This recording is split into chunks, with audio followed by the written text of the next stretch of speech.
तो दोस्तों आज हम फिर से आपके लिए लेकर आए हैं देश दुनिया की सभी ताजा बड़ी खबरें। फटाफट एक एक कर विस्तार से आपको बताएंगे, तो वीडियो को अंत तक जरूर देखें। दोस्तों वीडियो बनाने में हमें काफी मेहनत लगी है, तो वीडियो को लाइक जरूर कर दें। जा दोस्तों पहली बड़ी खबर में आपको बताएंगे कि चीन मुद्दे को लेकर रूस और अमेरिका से नहीं मिला साथ, तो प्रधानमंत्री मोदी ने सऊदी के किंग सलमान से की फोन पर बात, कहा चीन के खिलाफ भारत का दें साथ। इसी बीच अगली खबर में आपको बताएंगे कि आजम खान के बाद मायावती भी जाएंगी जेल, योगी सरकार ने कर दिए हैं कई मुकदमे। वहीं मायावती पर योगी ने लगाया आरोप 2007 से 2012 के बीच में मायावती ने किए अपनी सरकार में बड़े घोटाले, अब मायावती भी जा सकती हैं जेल, तो जबरदस्त कार्रवाई योगी की। इस बीच अगली खबर में आपको बताएंगे कि बेरोजगारी के मुद्दे पर विपक्ष हुआ एक, अखिलेश यादव समेत राबड़ी देवी और प्रियंका गांधी ने लाइट बंद कर जलाए दिए और किया विरोध प्रदर्शन, मोदी की बड़ी और मुश्किलें।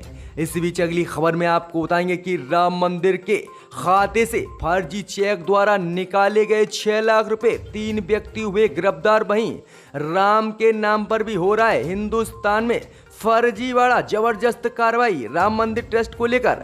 इस बीच अगली खबर में आपको बताएंगे कि बीएमसी और उद्धव ठाकरे को मुंबई हाई कोर्ट से तगड़ा झटका, कंगना के बंगले पर तोड़फोड़ करने से हाई कोर्ट ने लगाई रोक, कहा बीएमसी की कार्रवाई है दुर्भाग्यपूर्ण, नहीं तोड़ने देंगे कंगना रनावत का बंगला, तो हाई कोर्ट ने रोक लगा दी है बंगला तोड़ने पर, जबरदस्त झटका उद्धव ठाकरे को। इसी बीच अगली खबर में आपको बताएंगे कि भारत से तनाव के बीच चीन ने दागी खतरनाक मिसाइलें, भारत समेत पूरी दुनिया आई चिंता में, भारत को भी चीन ने फिर दी धमकी, कहा हटाए अपनी सेना नहीं तो कर देंगे भारत पर हमला, हार के लिए तैयार है भारत, तो जबरदस्त चेतावनी फिर से चीन ने भारत को दे डाली है। इस बीच अगली खबर में आपको बताएंगे कि ड्रग्स मामले को लेकर रिया चक्रवर्ती ने किया बड़ा खुलासा, कहा एनसीबी ने जबरदस्ती कबूलवाया ड्रग्स केस में शामिल होने के लिए। उन्होंने कहा कि मैं ड्रग्स में नहीं थी शामिल, तो जबरदस्त उन्होंने भी ये बड़ा बयान दिया है। वहीं आपको बताएंगे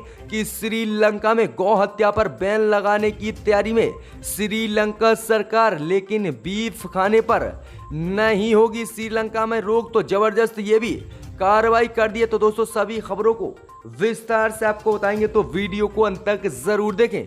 इसी बीच बढ़ते दोस्तों अगली खबर की ओर, तो चीन भारत टेंशन के बीच प्रधानमंत्री मोदी को नहीं मिला रूस का साथ, तो प्रधानमंत्री मोदी ने सऊदी के किंग सलमान से की आज फोन पर बात। दोस्तों आपको बता दें कि जिस तरह से भारत और चीन के बीच लगातार एलएसी पर तनाव बना हुआ है, इस बीच आपको बता दें कि रूस ने भारत की मदद करने से साफ इनकार कर दिया। इसी को लेकर अब प्रधानमंत्री मोदी ने सऊदी अरब के किंग सलमान बिन अब्दुल अजीज अल असद से फोन पर बात की। प्रधानमंत्री कार्यालय ने बताया है कि बातचीत के दौरान प्रधानमंत्री मोदी और सऊदी के किंग सलमान ने चीन और कोरोना महामारी के बीच हुई उत्पन्न स्थिति के ऊपर बात की। प्रधानमंत्री मोदी ने आह्वान किया है कि चीन जिस तरह से भारत पर हमले करने की तैयारी में जुटा हुआ है, इसे पूरी दुनिया देखे और भारत का साथ दे। तो किस तरह से प्रधानमंत्री मोदी ने अब सऊदी अरब को अपने पाले में लाने के लिए बात की है, क्योंकि रूस और अन्य मित्र देशों ने भारत का चीन मुद्दे को लेकर साथ नहीं दिया, तो प्रधानमंत्री मोदी ने चीन मुद्दे को लेकर सऊदी अरब के किंग सलमान से फोन पर बात की है। इसी बीच बढ़ते दोस्तों अगली खबर की ओर, तो आजम खान के बाद अब मायावती भी जा सकती हैं जेल, योगी सरकार ने की मायावती के खिलाफ बड़ी कार्रवाई। दोस्तों आपको बता दें कि इन दिनों समाजवादी पार्टी के वरिष्ठ नेता और रामपुर से सांसद आजम खान जेल में हैं। उन पर घोटाले और जमीन हड़पने के कई आरोप लगे हुए हैं। इस बीच बड़ी खबर सामने निकल कर आ रही कि अब आजम खान के बाद बहुजन समाज पार्टी की मुखिया मायावती भी जेल जा सकती हैं और उत्तर प्रदेश की योगी सरकार ने उनकी मुश्किलें बढ़ा दी हैं। दोस्तों आपको बता दें कि वर्तमान में योगी सरकार ने कैग की रिपोर्ट के आधार पर उन पर कई बड़े आरोप लगाए हैं और कहा है कि मायावती ने 2007 से 2012 के बीच में अपनी सरकार में बहुत बड़े बड़े घोटाले किए हैं, जिसका कैग की रिपोर्ट में खुलासा हुआ है। जिसके बाद योगी सरकार ने मायावती को चेतावनी दी है कि वह कार्रवाई के लिए तैयार रहें और मायावती को तत्काल जेल भेजा जा सकता है। तो बड़ी कार्रवाई है कि योगी सरकार अब आजम खान के बाद अपने घुर विरोधी मायावती को भी नहीं बख्श रही है और उन पर भी शिकंजा कसने वाला है। मायावती की भी मुश्किलें बढ़ गई हैं और जेल मायावती जा सकते हैं। जबरदस्त कार्रवाई होगी की। इसी बीच बढ़ते दोस्तों अगली खबर की ओर। तो बेरोजगारी के मुद्दे पर एक हुआ विपक्ष, वहीं राबड़ी देवी समेत अखिलेश यादव ने जलाए लालटेन। बेरोजगारी के मुद्दे पर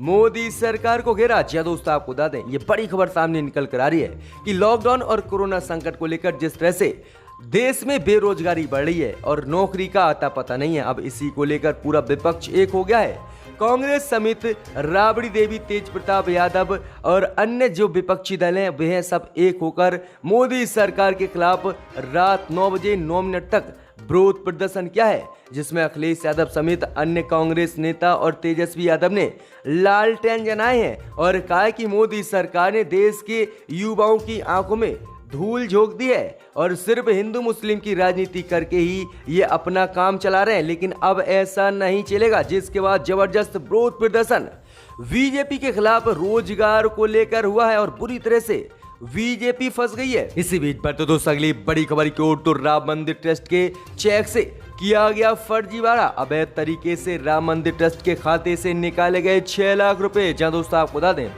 कि राम मंदिर निर्माण के लिए करोड़ों रुपए बैंकों में पहुंचने के साथ ही अब राम जन्मभूमि तीर्थ ट्रस्ट क्षेत्र के खाते से ठगी शुरू हो गई है।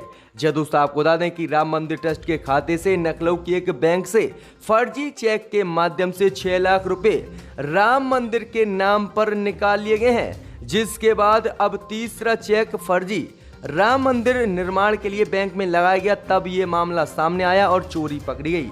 जी दोस्तों आपको बता दें कि अयोध्या में 1 सितंबर को 2.5 लाख रुपए राम मंदिर के फर्जी चेक से राम मंदिर के ट्रस्ट के अकाउंट से निकाले गए हैं, जिसमें करोड़ों रुपए इस समय जमा है और ये फर्जीवाड़ा लगातार चल रहा था। लेकिन बैंक ऑफ बड़ौदा ने इसका सत्यापन किया और फिर इस चोर को पकड़ा। अब इसकी जांच की जा रही है और बैंक ने इसके खिलाफ FIR भी दर्ज कर दी है। तो जबरदस्त कार्रवाई की। राम मंदिर के खाते से किस तरह से एक फर्जी चेक बनाकर पैसे निकाले जा रहे हैं।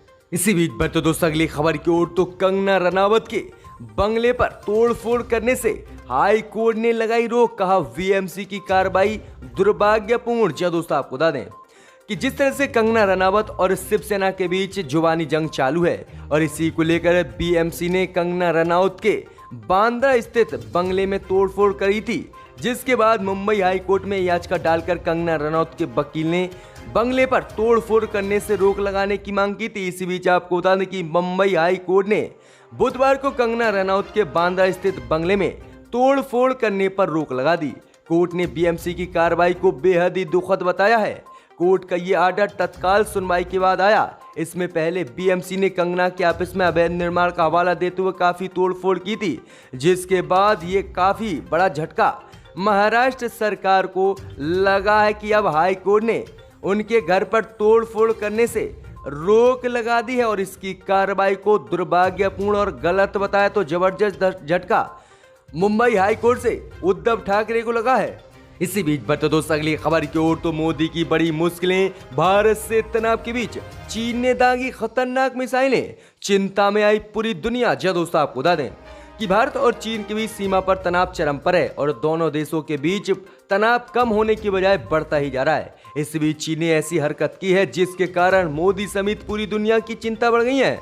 जी दोस्तों आपको बता दें कि चीन ने लाइव फॉर टैक्टिकल ट्रेनिंग के दौरान आज मिसाइलें दागी हैं। ये मिसाइलें चीन की सेना ने लॉन्च की हैं, जिसके बाद युद्ध का खतरा भारत पर मंडराने लगा है। इसी मिसाइल से 1962 में भारत और चीन के बीच युद्ध हुआ था, जिसमें भारत को करारी हार का सामना करना पड़ा था। अब यही मिसाइलें आज चीन ने फिर से दागी हैं और भारत और पूरी दुनिया को संदेश दिया है कि चीन किसी के सामने झुकने वाला नहीं है और भारत को वह किसी भी समय हरा सकता है। तो जबरदस्त जो है चीन ने ये काम किया है और फिर भारत को खुली धमकी भी दे दी है कि भारत अपनी सेना को रोके, नहीं तो युद्ध में उसे करारी हार का सामना करना पड़ेगा। तो चीन किस तरह से अपनी दादागिरी पूरी दुनिया में दिखा रहा है। इसी बीच बढ़ते दोस्तों अगली खबर की ओर, तो ड्रग्स केस में शामिल होने से रिया चक्रवर्ती ने किया इनकार। कहा एनसीबी ने जबरदस्ती मुझसे है कुबुलवाया। जी दोस्तों आपको बता दें कि सुशांत सिंह राजपूत सुसाइड केस और ड्रग्स का एंगल आने के बाद एनसीबी की टीम ने रिया चक्रवर्ती को गिरफ्तार कर 14 दिन की न्यायिक हिरासत में भेजा।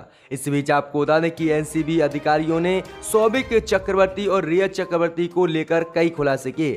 अब इसी को लेकर रिया चक्रवर्ती ने बड़ा बयान दिया है। रिया चक्रवर्ती ने कहा है कि वह ड्रग्स में शामिल नहीं थी, लेकिन एनसीबी ने उनसे जबरदस्ती ये कबूलवाया कि आप कहें कि ड्रग्स में वह शामिल थी और ड्रग्स खरीदकर सुशांत सिंह राजपूत को देती थी। तो जबरदस्त खुलासा उन्होंने किया है और अब एनसीबी पर ही आरोप रिया चक्रवर्ती ने लगा दिया है कि जबरदस्ती दबाव में काम कर मुझसे ड्रग्स मामले में शामिल होने के लिए कहलवाया गया था। रिया चक्रवर्ती ने कहा है कि मैं ड्रग्स केस में शामिल नहीं थी, लेकिन एनसीबी ने जब दबाव बनाया तब मुझे मजबूरी में कहना पड़ा। तो जबरदस्त खुलासा किया है रिया चक्रवर्ती ने। इसी बीच बढ़ते दोस्तों अगली खबर की ओर, तो मोदी सरकार के द्वारा तेल की कंपनियों को बेचे जाने पर सभी कर्मचारियों ने मोदी का किया विरोध प्रदर्शन। कहा नहीं डरेंगे, नहीं झुकेंगे मोदी से। जय दोस्तों आपको बता दें कि सरकारी तेल कंपनी भारत पेट्रोलियम को बेचे जाने पर कर्मचारियों ने अब मोदी सरकार का विरोध कर दिया है। कंपनी की 15 यूनियन से जुड़े करीब 4800 कर्मचारियों ने 48 घंटे की हड़ताल का आयोजन किया है, जिसके बाद मोदी सरकार की मुश्किलें बढ़ गई हैं। वहीं आपको बता दें कि कर्मचारियों ने मांग की है कि मोदी सरकार लगातार निजीकरण करती जा रही है और अब भारत पेट्रोलियम को भी मोदी सरकार ने बेच दिया है, जिससे उन्हें लग रहा है कि उनकी नौकरी कभी भी जा सकती है।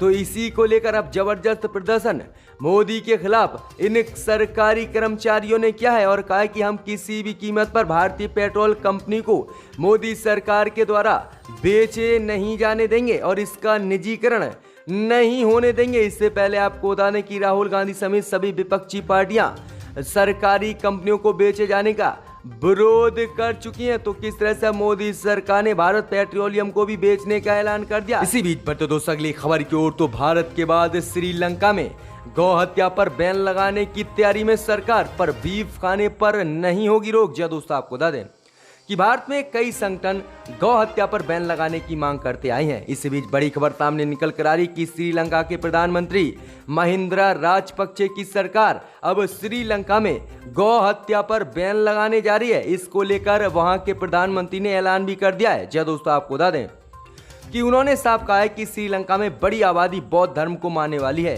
लेकिन देश में बौद्ध धर्म के 99% लोग मांसाहारी हैं और वह शाकाहारी नहीं है। लेकिन आपको बता दें कि हिंदू और बौद्ध धर्म को मानने वाले लोग बीफ नहीं खाते हैं और इन्हीं ने जो है गौ हत्या पर रोक लगाने की जो है सरकार से मांग की है। अब इसी को लेकर राजपक्षे ने साफ कह दिया है कि देश में भले ही गौ हत्या पर बैन होगा, लेकिन इसके आयात पर रोक नहीं होगी। इसका मतलब है कि गाय का जो मांस है वो श्रीलंका में खाया जाएगा और बेचा जा सकेगा, लेकिन इसके ज़्यादातर लोगों पर बैन होगा। तो ये काफ़ी बड़ी खबर है कि अब जो है राजपक्षे ने गौ हत्या पर श्रीलंका में बैन लगाने की बात कही है। इनको दोबारा